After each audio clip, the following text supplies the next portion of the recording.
अस्सलाम वालेकुम सब फ्रेंड, कैसे हो? दोस्त पूछते हैं आप काम क्या करते हो? हमारा सोफ़ा पोशिश का काम है। ये देखो हमारे पास ये सोफ़ा बहुत अच्छा तैयार हुआ है लेदर और कोरियन कपड़े में। उसके बाद ये कोरियन कपड़े में तैयार किया हमने, बहुत अच्छा सोफ़ा।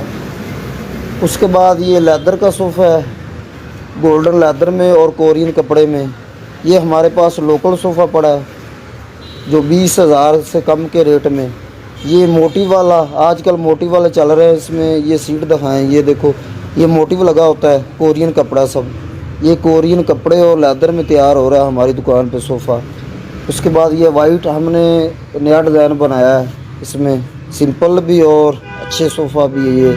उसके बाद ये कोरियन लेदर में और ये कोरियन कपड़े में तैयार हो रहा है सोफ़ा। उसके बाद ये भी लेदर में टेलीफोन राड वाला सोफ़ा, इसे टेलीफोन राड वाला कहते हैं। हमारी शॉप है हमज़ा लेदर के नाम से हवेली लखा पे। हम नीचे व्हाट्सअप नंबर भी आपको मिल जाए।